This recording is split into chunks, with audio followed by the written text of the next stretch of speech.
Hurricane Idalia is now a Category 4 hurricane as it nears Florida. We have the latest on this life-threatening storm.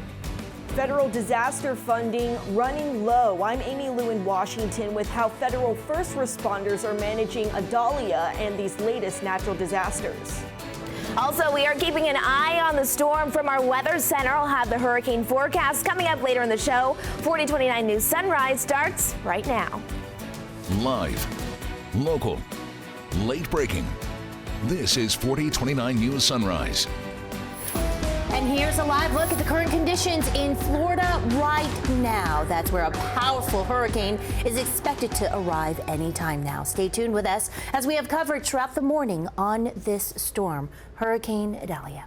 Good Wednesday morning, everyone, and welcome to 4029 News Sunrise. I'm Yuna Lee. And I'm Phil Reba. First, let's get your morning started with the check of the weather and traffic. First, we'll start with the weather with 4029's Majestic Storm. So, Majestic, what do people need to know as they head out the door this morning? Well, did you like yesterday's forecast? Yes. Okay, perfect. Well, we're going to do it all over again today. It's going to be good. so nice and cool in the morning. And then as we head into the afternoon, another sunny and seasonal day today. Let's start with the live look to get you started on this Wednesday morning. It's a nice start to the morning. We're waking up to 60s and some 70s, 65 degrees right now in Springdale. Meanwhile, in the River Valley, it's currently 68 in Poto. But as we head throughout our morning, those temperatures will feel nice. And then again, we're looking at mid-80s by the afternoon in Northwest Arkansas. It's 64 degrees right now in Bella Vista, 69 for Bentonville, 63 for Taneytown. And then as we head into the River Valley, good morning to everyone. We have lower end of the 60s from Worcester to Poto and 70 degrees right now for Alma and 73 for Fort Smith.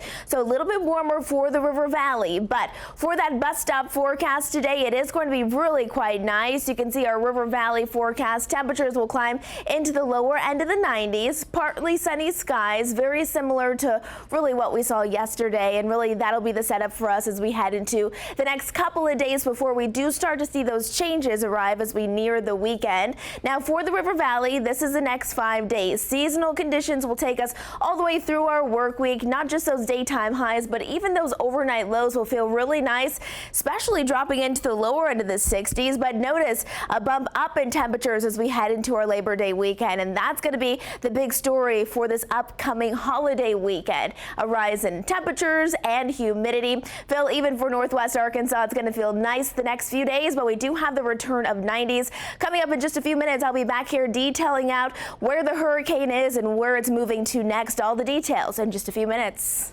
Majestic, thanks. 432, let's get a check of the roads with 4029's Melissa Hall. Phil, we're going to take a look at the roads right now, live down in the River Valley on that 540 River Bridge, where it is a beautiful beginning to the day. Just a couple of cars out there this morning. And across the whole area, that is the story. Not too many folks. That I-49, I-40 interchange by exit 12 shows you some people heading eastbound, westbound, very quiet. Up in Northwest Arkansas, here's a live look from Washington County. You can see Fayetteville off in the distance, couple people heading northbound. No problems as you make your way out the door this morning.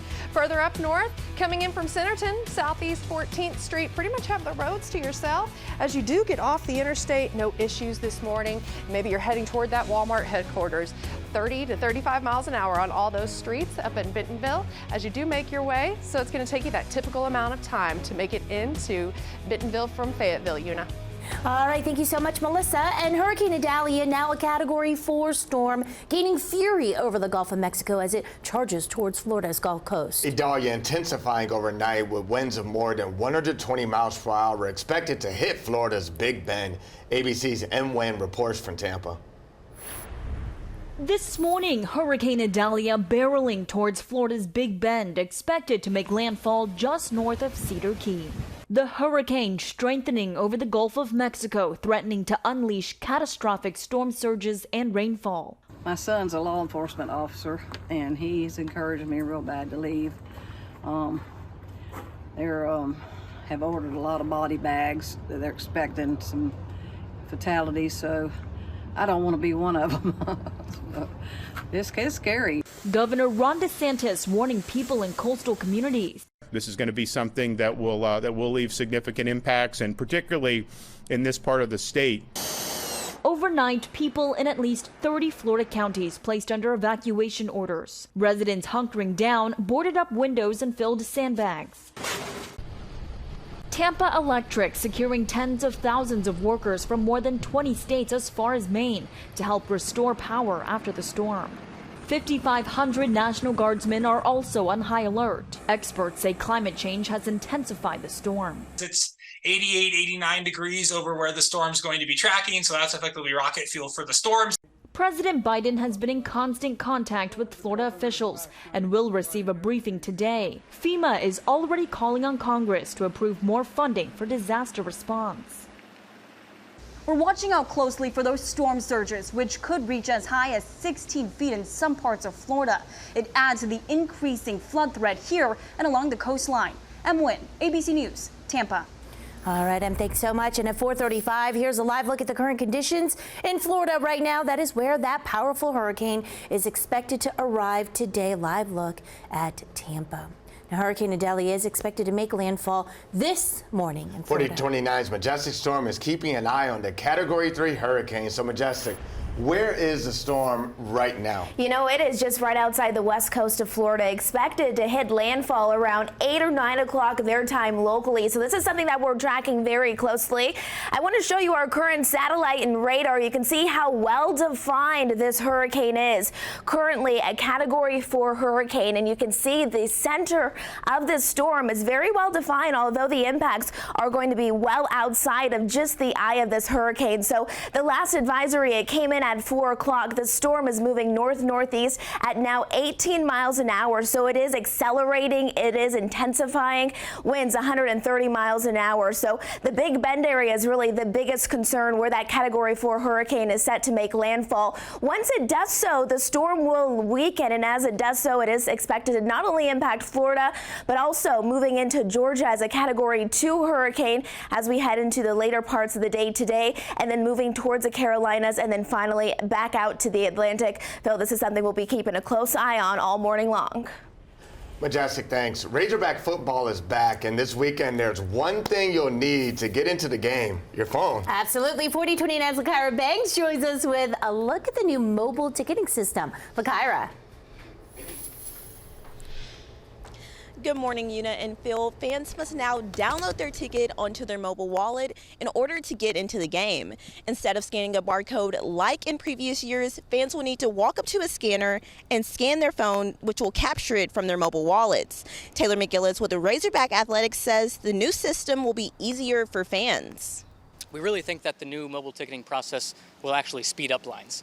Because of the different technology that allows more of a tap and go system rather than fully scanning your ticket barcode underneath the scanner, will actually speed that process up. It will be less reliant upon ushers to be taking any physical tickets. If a fan is not able to download their ticket to their mobile wallet, paper tickets will still be available at the box office. The new system will be in place for that game at War Memorial Stadium this Saturday. McGillis says be sure to download your ticket into your mobile wallet before that game to ensure a speedy entrance. Live in Fayetteville, Lakira Banks, 4029 News. Can't wait for that game, Yuna. You know what else I can't wait for? Our 4029 Hog Wild preseason show. And that's happening tonight at 6:30. So, and also be sure to tune in on Saturday morning before the game for a special look at the Razorbacks season opener against Western Carolina. It's that time. And Labor Day weekend is also just a couple of days away. It's that time, too. Coming up on Sunrise, the Department of Transportation gives us a look at how the roads will be over the holiday. Stay with us. Time's now 4:39.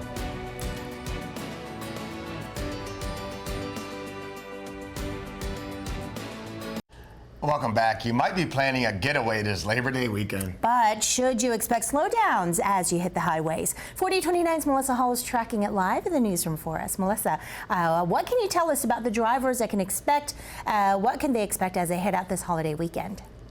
Well, Phil, Una, we spoke with RDOT spokesperson Dave Parker to see if any of the ongoing construction projects could slow you down as you get out on the roads. He tells us closures are going to be lifted to help with the influx from the expected holiday travel.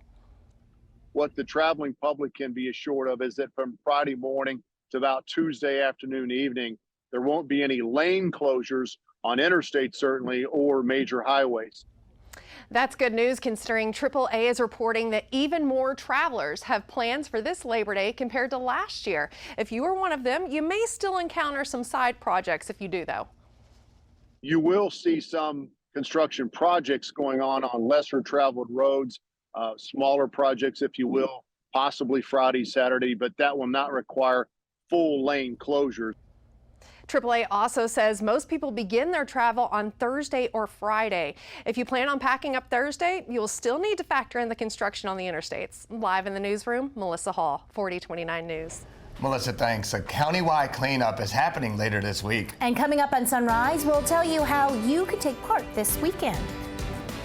And if you are already making those Labor Day weekend plans, well, here's a look at the forecast. This is for Northwest Arkansas. Low 90s on Saturday, warming though, 92 on Sunday and Monday. It is going to be a very hot and humid Labor Day weekend ahead. So if you're getting ready to head out to go camping this weekend, plan accordingly. But if you're heading out to the lake, maybe you're going to have multiple pool days. This is a perfect type of forecast for that. We'll have your full 7-day forecast coming up right after the break.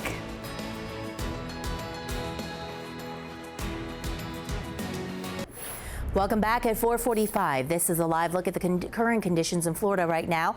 That's where a powerful hurricane is expected to arrive today. Hurricane Idalia is the latest emergency federal first responders are handling in what's been a busy year of disasters. As a result, FEMA is running low. 4029's Amy Lou is reporting from our Washington Bureau with more. Amy.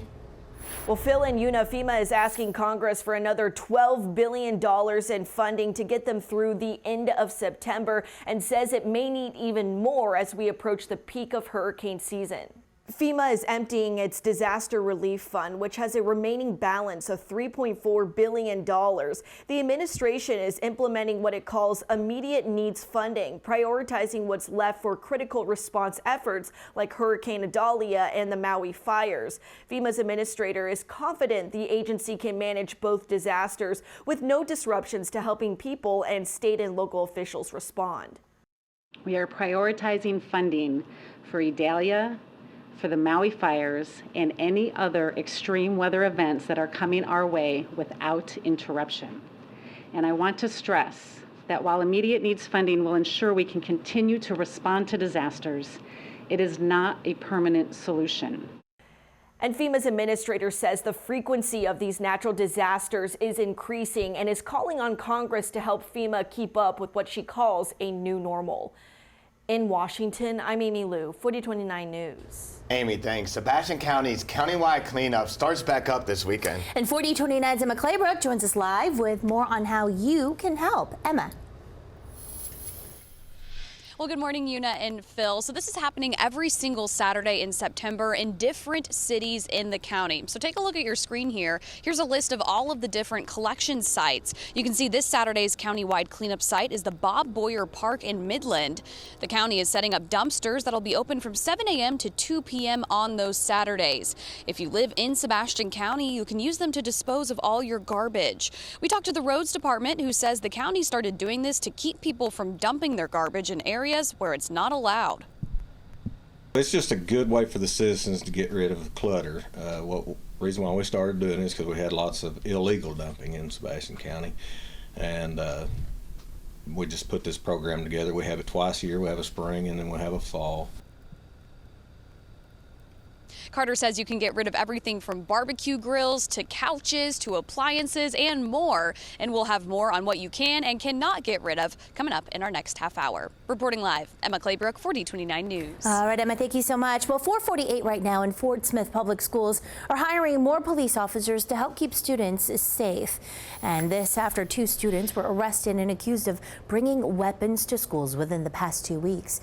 Chief Bill Hollenbeck says an officer is stationed full-time at each of the 2 high schools and 4 middle schools, but not at the 19 elementary schools in the district. He says that's where 4 new police officers will focus their attention. The biggest thing that we're looking for is officers that are going to be able to network with these kids and develop relationships. You know, a school resource officer, his primary mission is kind of trifold. It's that of safety, it's an educator, as well as a mentor. Hollenbeck says he hopes to have the new officers hired by the end of the year, if not sooner. He says that salaries differ depending on experience, but says starting pay is around $38,000 a year. 4:48, and in a special session on Tuesday, the Crawford County Quorum Court voted to approve a grant that helps install handicap-accessible doors at a local library. Last week in the regular session, the court voted to table the vote because of concerns about the funding. Some people that live in Crawford County were upset about those concerns. This was funding from the American Library Association. They wanted to make sure there were no strings attached. I'm active in the community advocating for people with disabilities. Now that my son is grown, I advocated for him for 20 years. He is an adult now and he knows how to advocate for himself. So I advocate for others who can't advocate for themselves. Well, we spoke to one of the JPs who said that they had to investigate the grant money before they could approve it. President Biden announcing that for the first time ever, Medicare will now negotiate drug prices with manufacturers. Everything from preventing strokes and blood clots to drugs for type 2 diabetes and for people with kidney disease. As many as 9 million seniors take at least one of those drugs, some paying $6,500 out of pocket each year. We don't know what the negotiated price will be. This is a subject to negotiation, so we can't tell you the specific amount that people will save, but there will be savings to people both paying out of pocket and also to the Medicare program itself. Critics say this plan will hurt innovation in the pharmaceutical industry and could lead to price controls. 4:50, and now for another check of weather. Yeah, we have 4029's Majestic Storm here in Majestic. I know you said today was nice like yesterday. How's the rest of the week looking? You know, it looks fantastic. We will see a little bit of an increase in temperatures as we head towards the second half of our work week and into the weekend, but overall, not a bad looking forecast whatsoever. There's a look at your bus stop forecast for any of those students who are going to be waiting by the school bus. Comfortable this morning. Temperatures do rise into the mid 80s today in Northwest Arkansas, and then low 90s today for the River Valley. It is just overall going to be a very enjoyable day. Let's talk temperatures though as you're getting out the door this morning. We're into the 60s and 70s right now in Fort Smith. It's 73 degrees, in Fayetteville it's 64, and even our dew point values, they're relatively low, so not dealing with a ton of humidity today. Very similar to what we've seen the last couple of days. Temperatures by the afternoon will rise into the mid to upper 80s, about 87, 88 for an expected high, 88 in Springdale today, and about 87 for Rogers. Into the River Valley we go. We're looking at temperatures that'll mainly be into the low 90s, 92 in Alma, 93 in Fort Smith. So a very enjoyable forecast. As we're heading into that early morning hour, there's about 7 o'clock. We'll have a gorgeous sunrise. We have mainly clear skies out there this morning. Into the lower end of the 60s by this point in Northwest Arkansas. So a little bit on the cooler side as we head into that noon time frame. Maybe you want to take a lunch break and you want to go outside and take a walk. Let me tell you, it'd be a perfect day to do that. Low 80s in Northwest Arkansas and upper 80s for the River Valley. And then there are those expected high temperatures. A few clouds will roll through later in the day, but we will also see a little bit of a north wind moving at about 5 to 10 miles an hour. And then taking us into Thursday, another warm one, very similar to what we have going on today. And you can see my 7-day forecast. I told you it's looking pretty nice. Those overnight lows especially will get cool, dropping into the 50s. And then if you have plans this upcoming weekend for our Labor Day weekend, make sure you do plan for warmer and more humid conditions. Small chance of a stray shower or two Sunday and Monday, but only about a 10% chance. And then for the River Valley, that's a pretty nice forecast, seasonal for the next 3 days, and then we'll start to increase those temperatures throughout the weekend and straight into our Labor Day on Monday. Majestic, thanks. As we approach the fall season, COVID-19 infections are starting to rise. The CDC says new data shows hospitalizations have increased nearly 19% in the most recent week. But while the nation has seen a slight increase in COVID deaths, those numbers remain near historic lows. We've had the summer wave in 2020, 2021, 2022, and now 2023. It is predictable. It's what COVID does. Over the past few weeks, we've definitely seen an uptick in the numbers of COVID. A lot of those patients that have been coming in for unrelated illnesses are found to have COVID. U.S. health officials say the new updated COVID booster shot should be available in mid-September. President Biden is also asking for more money to make it more widely available. In Siloam Springs, Callahan Steakhouse is temporarily closed because the manager says 14 employees tested positive for COVID-19. He says this outbreak was sudden, and to keep his staff and the community safe, he made the decision to shut down for a couple of days. It was a complete surprise. We haven't heard of any COVID cases in a very long time. I mean, haven't had a staff member out for COVID in over a year. We had one test positive over the weekend, and it was a firestorm from there. Within 48 hours, we had 14 positive cases. The ages for the employees who tested positive range from 16 to over 70. Time right now is 4:54. A live look outside of Rogers right now where all is quiet. Anyone else dealing with some allergies this morning? Non-stop, I feel like. I've been sneezing. Yeah. All day. My nose hasn't stopped running either. Yes, and my eyes are just itchy. Phil, do you deal with I feel great this morning. Oh, well, that's great. You look great too, my friend. Thank you. Nice haircut. Oh, you got it. Oh my gosh. He lets everyone know when the newsroom when he gets a haircut. We have to acknowledge it first thing, so we thought we'd let you know too. He lets you know if you don't acknowledge it. Oh, absolutely. That's why he's feeling good, because he's gotten so many compliments today. You know, it's just a great day. Can't even worry about allergies, you know, when you're looking crispy. There you go, looking crispy on this Wednesday. Let's talk about allergies, though. I want to show you our recent pollen count. Maybe your allergies have been bothering you. I know I have had some issues recently. Right now, we have high levels of grass and mold allergens, ragweed at that moderate level, so we will continue to keep you up to date with that. For us today, it is going to be a gorgeous one. There's a live look outside. Springdale, good morning to you. Are you awake yet? Time to get the coffee going. You got places to be, things to do, and boy, do I have a good looking forecast for you. We're looking at mainly clear skies this morning. It's going to be beautiful in northwest Arkansas. Temperatures are just about perfect. They're seasonal for this time of the year, so not too hot, definitely not too cold. And it's nice when we have those cooler air temperatures in place earlier in the day. For the River Valley, if you're heading out to go fishing today, wouldn't that be a nice day? It's going to be warm into the low 90s. Don't forget the sunblock. You still need that. And then for the next 5 days ahead, I know many of you're excited for the weekend, not just because it's a weekend, but it's Labor Day weekend. You're heading out to go camping, you're going to the lake, maybe you're just firing up the barbecue, having a backyard barbecue. We are looking at a warming trend this weekend, not only our daytime highs, but even our overnight lows. And Melissa, it's not just our daytime high temperatures, but we're also forecasting an increase in humidity. So overall, the next few days, people just need to enjoy this really nice weather that we have across the area. How are the roads? Roads are nice and clear this morning, Majestic. We're going to start off taking a look where we have that construction ongoing on the Garrison Bridge there in Fort Smith, down to 2 lanes. But right now, just a few cars out there. Nothing to slow you down this morning. As we take a look from the Bobby Hopper Tunnel on I-49, you can see some folks headed northbound, but a very quiet beginning to this hump day as you do head out. Elm Springs, as you make your way toward Springdale, or maybe you're heading over toward Elm Springs, getting off the interstate there. I-49, exit 73. Lots of folks making that southbound trek, but no one having any problems. Up in Bella Vista, you see several people getting on I-49, even though it's just 2 lanes right there. No issues as you head out the door this Wednesday morning. We'll be right back after this break with the very latest on Hurricane Idea and more news, weather, and headlines.